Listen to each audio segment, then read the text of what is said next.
Right, I think I'm all ready for tomorrow. That box contains all the bits and pieces to go with the sound system, including the speaker, which is on its side.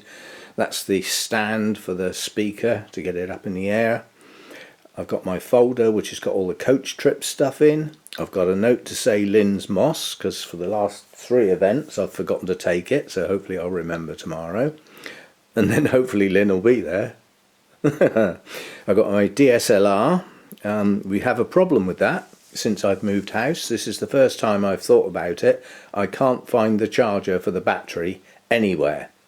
So rather than be without one, for the sake of a relatively small amount of money, I've ordered a new one. That's going to be no help for tomorrow, but I will have my video camera, which will have a fully charged battery in it, and I can take stills from video. So if the worst comes to the worst and the DSLR packs in because the battery goes flat, I will have the video as backup. So that's that lot. And I've decided to take these 2 plants. So the Zygo's going in. I will have a look. That goes in a strange category. It goes in any other orchid. And I'll have to fill the registration form in and send it to Glenn tonight. But just because I've registered the plant, I don't have to submit it. So when I get there, close to the time, I'm going to hold that back. I'll have a look and see what goes in that class, because you can get some very, very weird and wonderful stuff in that class, because it's anything that's not in a named class. You know, anything, literally. And you can get some really unusual stuff that's in fabulous bloom and everything.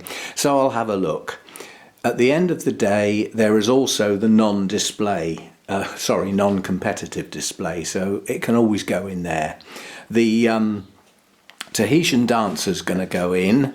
That will go in the Oncidium class, and quite honestly, that will purely depend on what else is in there.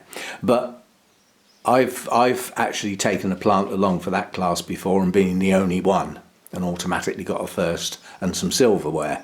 So you never know what's going to turn up. If my friend Brian turns up, depends what he's got. If he's got 3 good Oncidiums, he'll always plump for because you can only put 1 in each class. But there are classes where you put 3 plants in. And if he's got 3 Oncidiums, then he'll put them in there. Because it's because the cup's much prettier, if nothing else. Yeah, and it's also a much harder class to win, to have 3 plants in show condition. So that will go in, whether it gets anything or not, I don't really care. These are going in to make the numbers up, to take part, as they say. So I'll have to find a box to put them in, but that's all I need to do for tomorrow. Otherwise, I think I'm ready to go. Yay!